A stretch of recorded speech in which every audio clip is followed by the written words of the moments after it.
So, hello again to part 4 of Oppenheimer movie, fully and thoroughly explained and analyzed.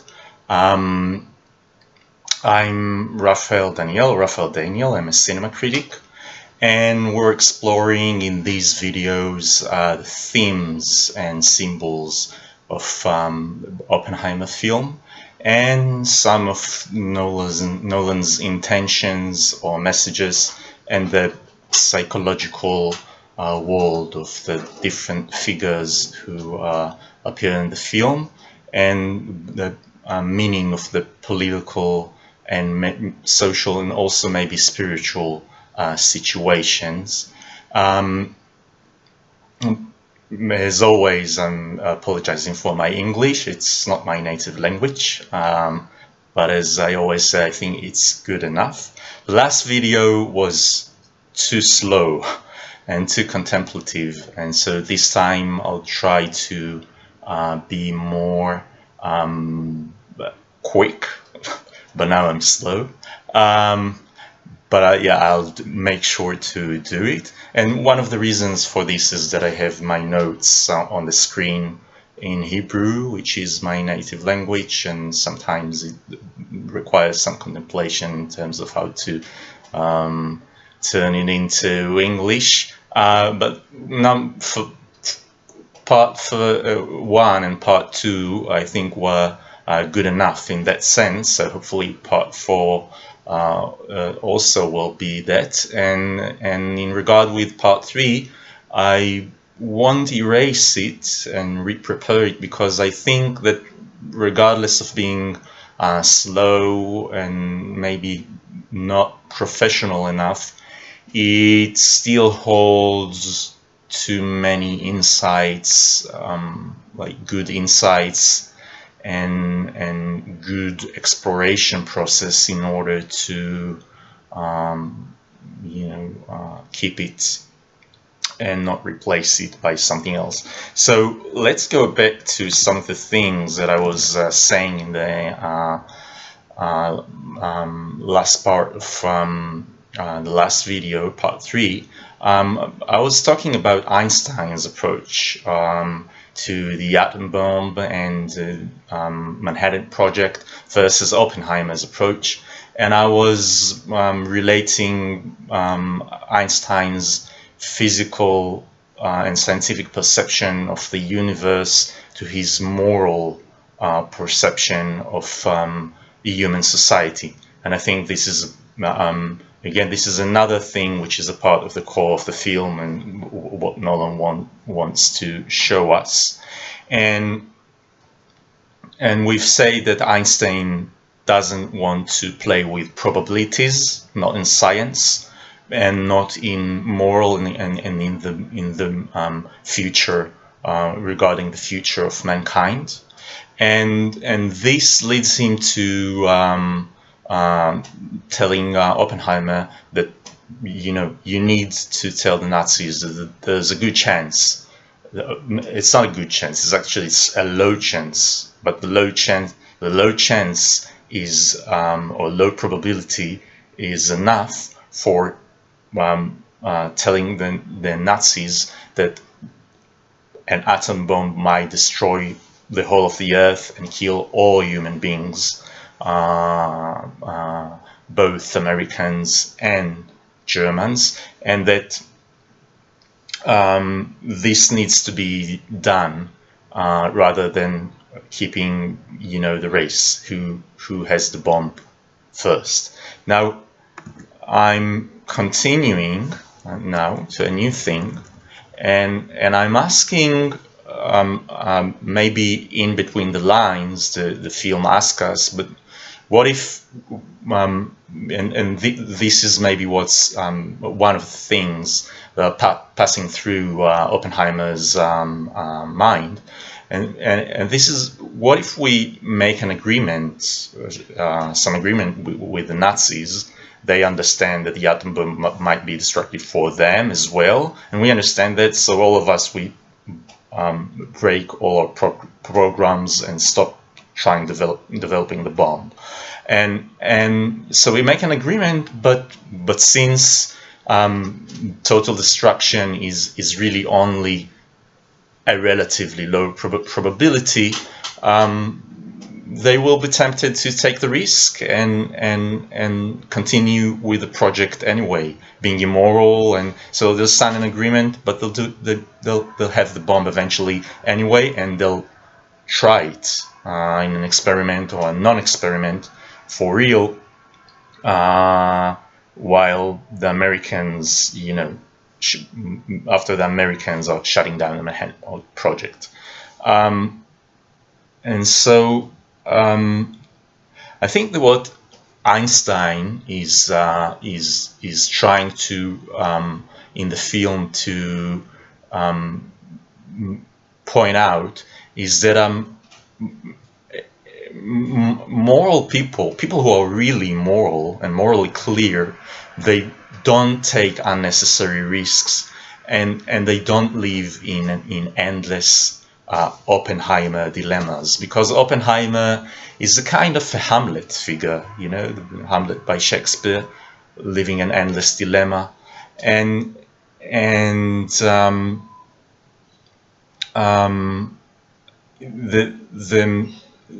the uncertainty that we have in regard with many situations in life can be highly reduced if I am perfectly orderly, and that's also because this world that we live in is orderly, but we happen to, in this orderly world, have some disorder, and maybe we can overcome this disorder, and Einstein is kind of trying to show the way. And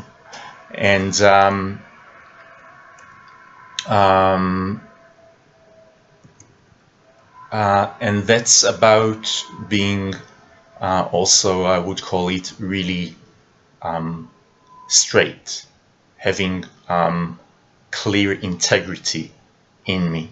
So Einstein morality is an integrated and solid morality. He is aware of the danger that lies in the ecstasy of humanity and emotionalism, and he doesn't follow these things too much. He's kind of the ground. He's dealing with the big secrets, and he was. And you can see that in the film, when he walks with Gadol and look at the trees, his world is kind of sublime and lofty. And yet, there's something dry in him. And this dryness is, I think Nolan tries to show us, a really important thing. He's a grounded person. He's not looking for explosions, per se, for the glory of it. He's not, and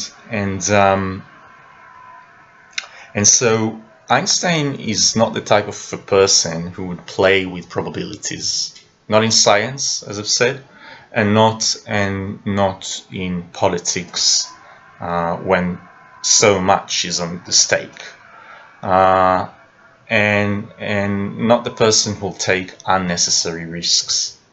So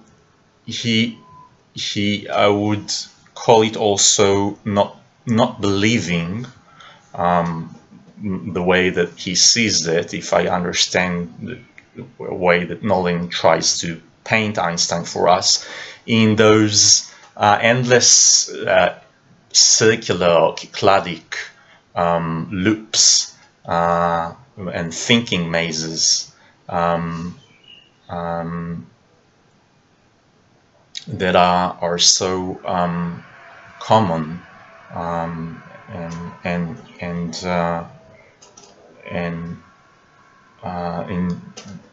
are so regular for so many people, and again these loops and mazes, as we've said in past videos, are something that Nolan is really dealing a lot with. Um, uh, and I think maybe Einstein is understanding the problem and what the Nazis might do, but he, his point is might be so there is a chance that the Nazis will do a bomb and a bomb experiment anyway. But if we go the other way and we have the bomb before them and we do the experiment before them, we might destroy Earth anyway. So it's better to go talk with them. The Nazis, but it's the better preference if you're clear. And I think that is right. He was right about that. Now, I think that it's too late for Oppenheimer. Only when sitting in the hearing room with the committee regarding his security classification in the nuclear energy commission. I believe it's in I'm not sure, but I think it was in 1954. It is when Oppenheimer is finally kind of realizing what are the real meanings of his big life choices and actions.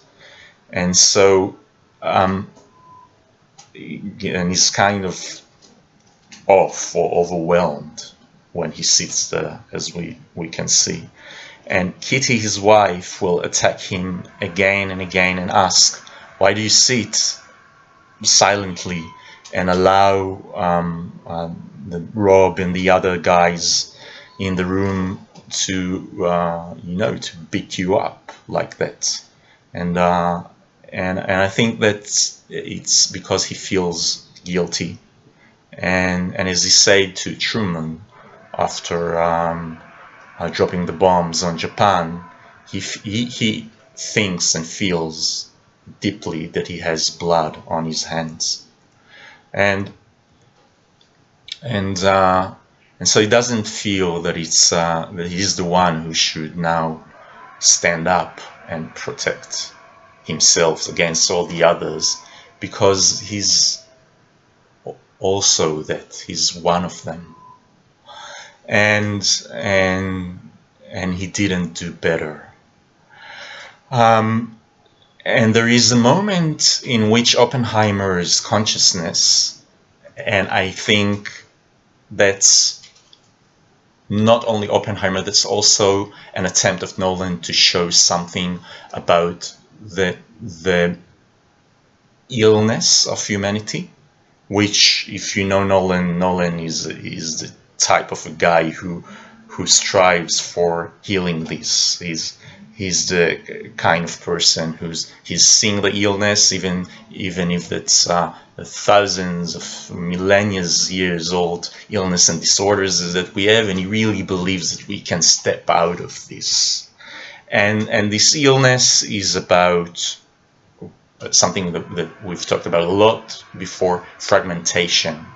And so what happens in this scene is that his mind is kind of schizophrenically splits into two. That's after the triumph, when the World War II finishes and the Japanese are surrendering following the bombs. And he gives a speech about the bombings in Hiroshima and Nagasaki. I think it's a scientific community of the Manhattan Project guys and girls, and his colleagues, and everyone are really enthusiastic and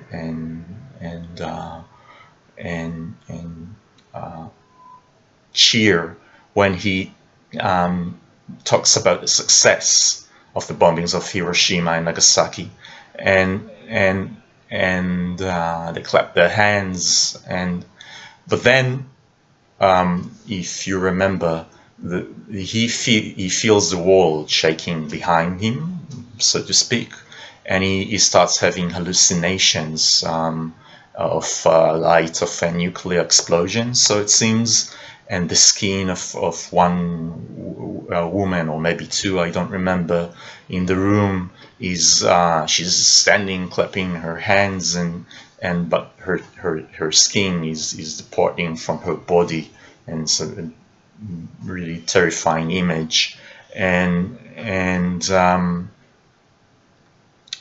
but but at the same time, the other part of his mind is, or brain, is continuing to produce these triumph glory statements, and he say with a confident smile, and adds, I'm only sorry that we didn't have the time, we couldn't bomb also the Germans in time. And he really smiles. and everyone are standing up and clapping their hands even stronger, and you know, and shout, and with agreement, and he's kind of, you know, he's a real hero here, but he's having more hallucinations, and he sees some of the guys sobbing or vomiting, and so one part of his, and a woman is crying, I believe, and it's only in his mind. So he's kind of seeing, like, imagining what's happening in Japan, what's happening in Japan, and he says, these are Americans, these are Japanese, it's the same. It mixes in his mind, and maybe that's because he's realizing people are really the same, and what they did to the Japanese is not such a reason for happiness. Maybe it's a reason for cry. And so one part of his mind is determined and confident, and he's a political leader and a brilliant guy, and he knows how to excite you know, the supporters or the people who follow him, and that he manages, and you know, and the other part is consumed by guilt. Can you say that in English? And visions of destruction. And he has the same thing, the same two things, contradictory things, at the same time. That's the kind of guy he is. And that's, I believe, that kind of it's a cinematic expression of what I believe many of us are. And so Oppenheimer, being a sort of a Prometheus, he stole the quantum fire from the Europeans and gave it to the Americans. And before dropping the bomb, Americans dropping the bomb, he did try to convince the administration that it could be done not in a city and on where people live, but near Japan or something like that, and so they will know that the kind of power is existing now, and will surrender. And he did urge the administration to inform Stalin of the new power that they have in order to prevent you know, a conflict between Russia and America, and he was worried about America going to display militaristic and political hubris. So and here I refer again to those parts in Oppenheimer which I was talking about a lot, in past videos that he has a lot of hubris, but many moments he knows a lot about his hubris and other people's hubris, because he's not the full narcissist. And I gave other examples for people who are, and of course we've had Hitler and so on and so forth. And this is kind of, I would call it his maternal side. But having this maternal side, maybe also he has a lot of some unconscious tendency for obedience. As a young man, he was very different, very and it was a good thing to become not something which is completely anti-society, but a part of the world, and understanding the limits and trying to do his best in order to make the world a more orderly place. But on the other hand, he's regardless of his carefulness, his caution, he's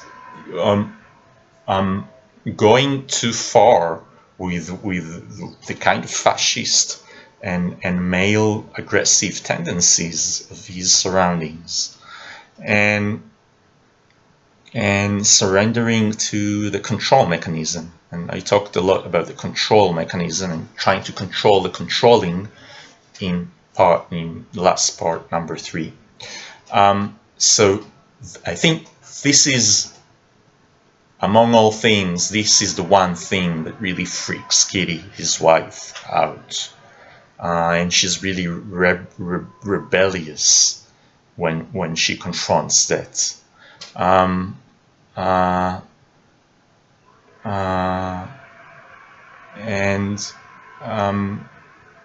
He's when he leaves Truman's room, he's kind of obeying, like he's accepting the way of the stronger figure, and not in a good way.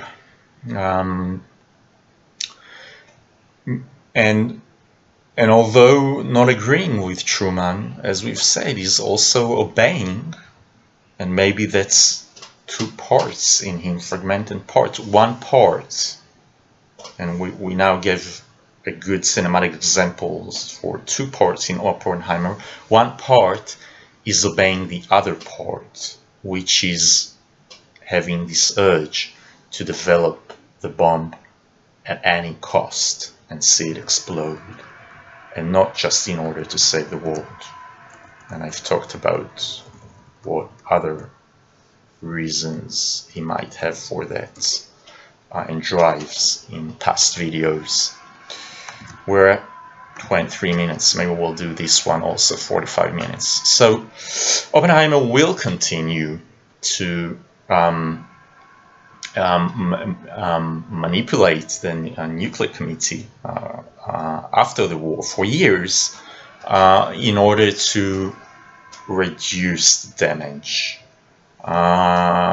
He'll continue being this figure, feeling also now that he has blood on his hands, in order to be the nuclear guy, but actually to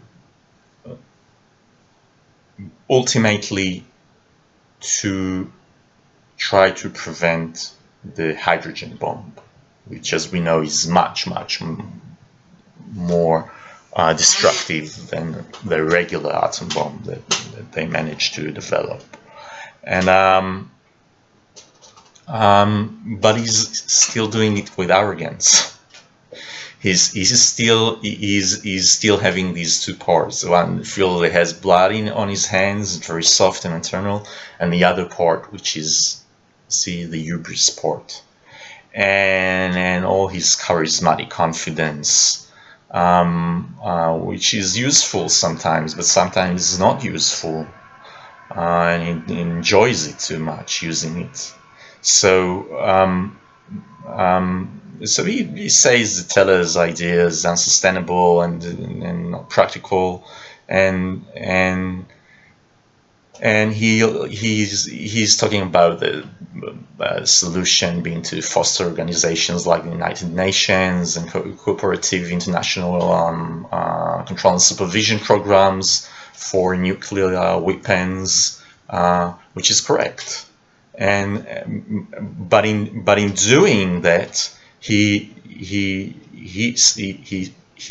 way he's doing is setting people like Teller, especially Strauss, and the pilot guy, I don't remember his name, against him in order to kick him out of the committee. And it works, as we can see. And they do it illegally, right? And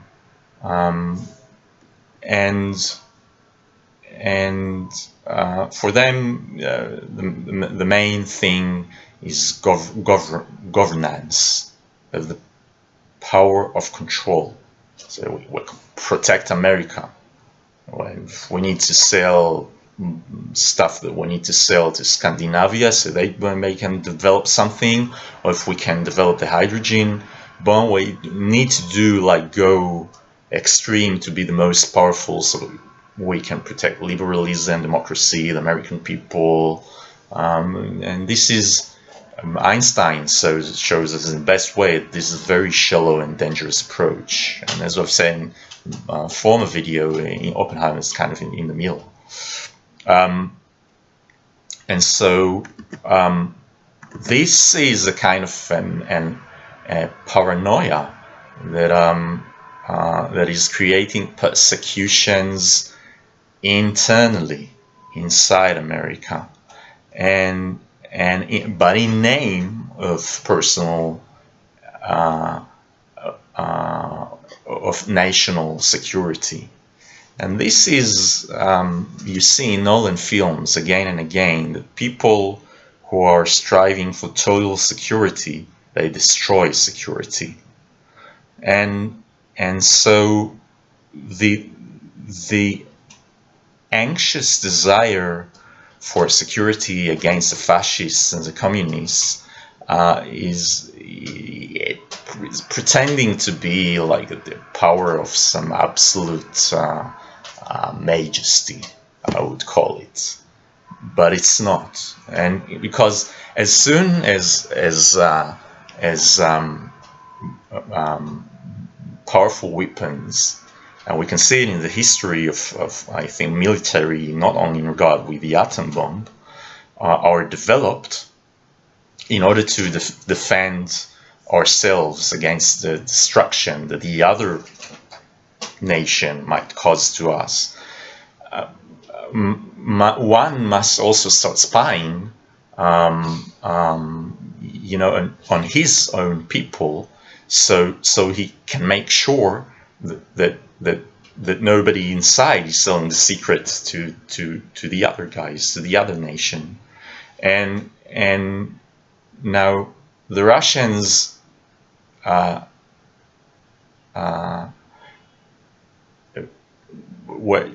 we don't want them to be able to steal the nuclear bomb knowledge, but this problem is creating itself, because developing such a weapon for defense is actually transferring the weapon, this very weapon, to the very hands of my enemy. Because my enemy, knowing that I have this weapon, will also need to do everything in order to protect himself. And this is an endless game that humanity is playing, and it's proliferating more and more, atom bomb, hydrogen bombs, and now Nolan is really worried about AI systems, and I think US and China and you can't control everyone. They have, we see the historical spy, that I don't remember his name now, that they had in the Manhattan Project, a guy that they didn't suspect at all, and he actually he stole it, and you'll always have this guy, and however discreet and controlling you are, you can't control everything, but you're trying more and more and more, and in that you're creating agony and craziness and eventually war. And and so even if you know we can get ahead of the Nazis, okay, going back to the Nazis, uh, they and us, or Americans, or yeah, in that case, are nothing but the same humanity, same mankind with same ancient problems, trapped in a, I don't know, 5,000 years old arming race, and which will have no end ultimately, unless one person and another person and another one rise up in order to stop this struggle and control. And it's not exactly, I think, a pacifistic idea. When you watch Dunkirk by Nolan, you don't get the impression that Nolan is pacifistic. But it's closer to that approach. His approach is closer to that approach than what we see in the film. And I think Nolan wants you to be the person who sits in the cinema and is watching the film, to be that person who's understanding that controlling and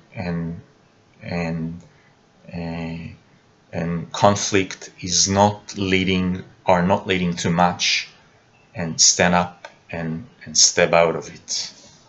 And so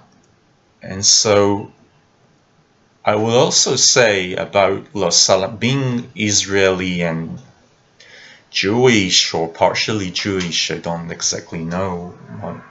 My family is coming from originally the big cities of Germany and was very Germanized apparently for many generations.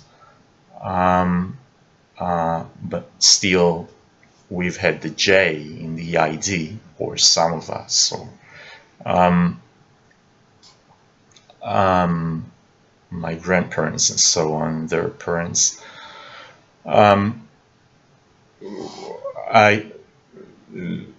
It's easy for me to talk about the next problematic issue, but it's a really important issue. It's not something personal.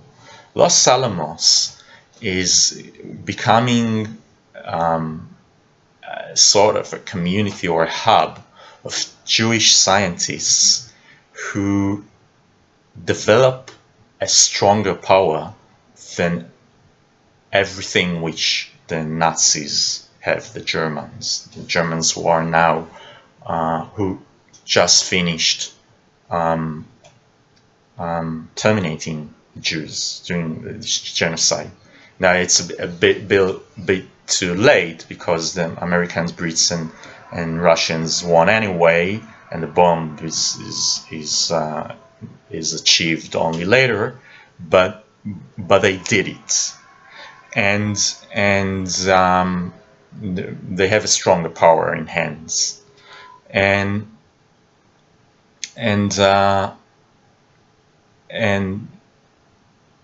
some foreign,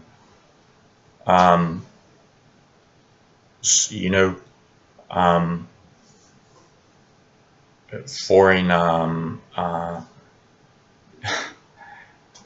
I don't know, the journalism or foreign figures, they claim that Israel has nuclear weapon, and usually it's agreed uh, it's generally agreed that Israel nowadays is having it.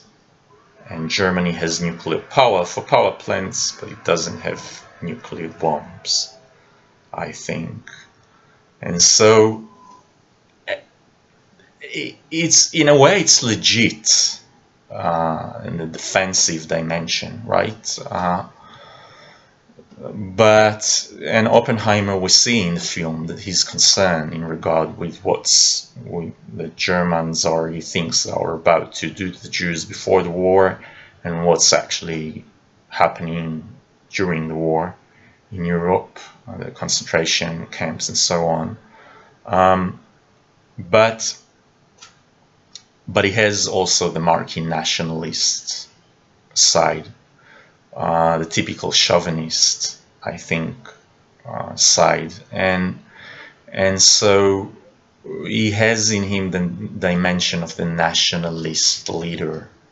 We see it's only a hint, but it's a strong hint, and and it's this problematic dynamic of sliding from why legitimately defend myself to where I'm kind of now I want to, eat my enemy and and and and and hit him back, the revenge thing, and and and this is leading Oppenheimer will now later on will be highly concerned with this actually leading to self-destruction, as we say all the time. And I think that we can see a lot of self-destruction, social and political, and might explode into something worse than only social and political in nowadays Israel, and not only in Israel. And I think it's highly related to what happens here following the Holocaust and the Holocaust mentality and the power element that we feel that we need to have here in order to protect ourselves after what the Nazis did to us. But then we have the kind of already called civil war here in Israel nowadays, which at times in the streets is starting turning into something which is not so cold anymore, pretty hot. And looks a bit dangerous because one of the reasons is some guys say you are too soft with the Arabs, and so we need to, you are actually standing for them more for Israel, and you are too liberal, and so again, defending yourself is leading to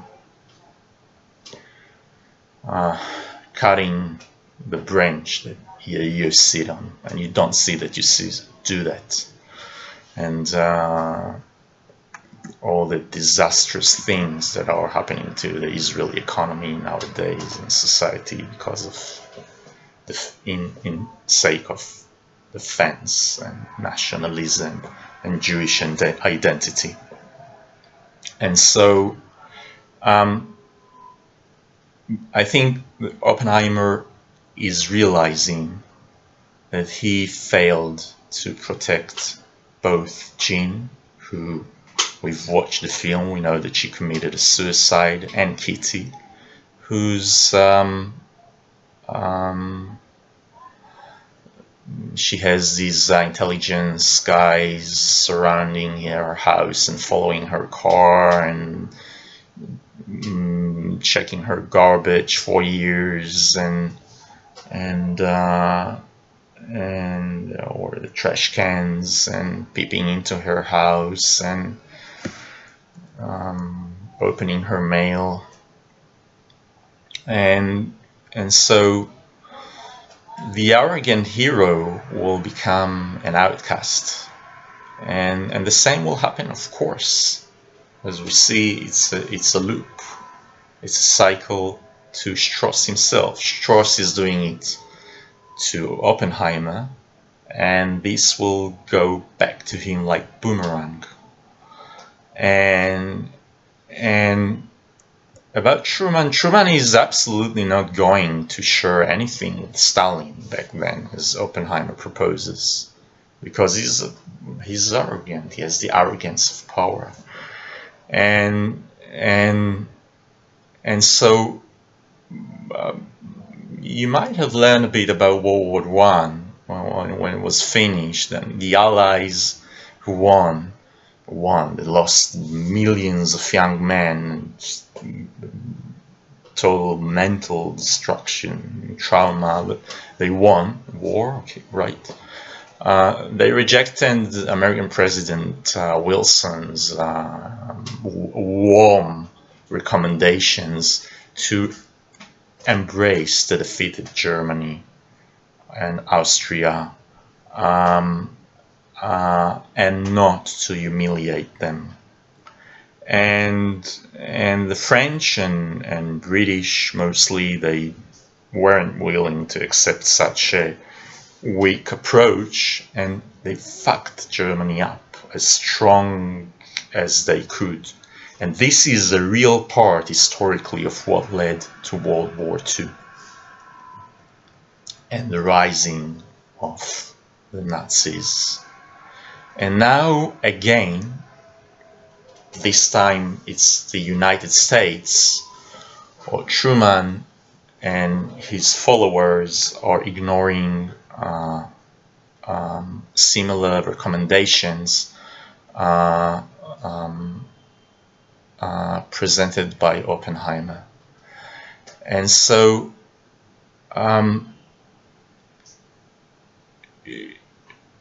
I think, going back to Strauss, because he's the manifestation of that dynamic in the film, he does not break the law 42 minutes just in order to when throwing away the Oppenheimer's classification, only because of his concept of security. It's also that, but it's also, as we've said in former videos, but now there's a slightly different point. It's because of his frightened self-image as small and fenced or not protected by all these, as he perceives them, and sometimes they're really that,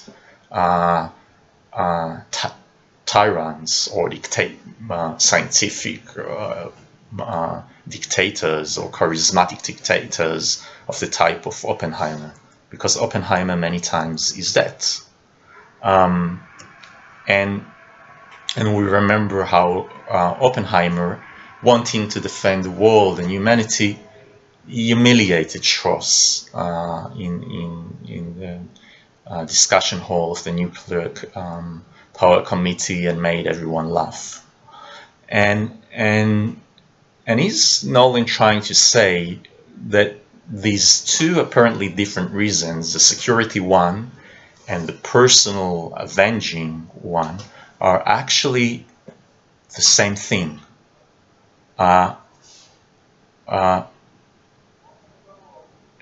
Because Oppenheimer's implicit forcefulness in the field of personal and international relations will most likely lead humanity, which already has a very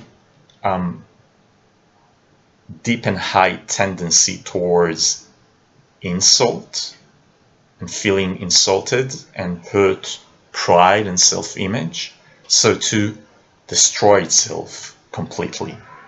And Jean will kill herself, and Kitty will grow old as we see her as a resentful and dependent and gray person and their children. We see them for some moments spill in tears and screaming as the family is sitting for dinner to the dinner table.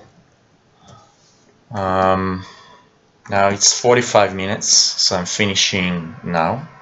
I'm almost at the end, so we'll have only another one video more, part 5, which will be much shorter than all the former videos, because I'm near well, my notes that I prepared for myself are ending.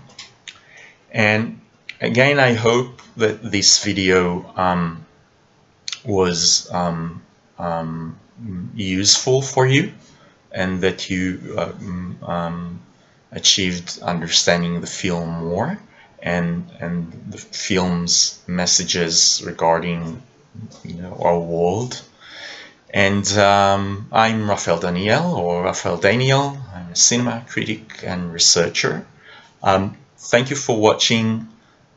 See you next time. If you haven't watched former videos, I highly recommend that you have links below, and you're warmly invited to like the video, share it, comment, or whatever you feel like doing for contribution.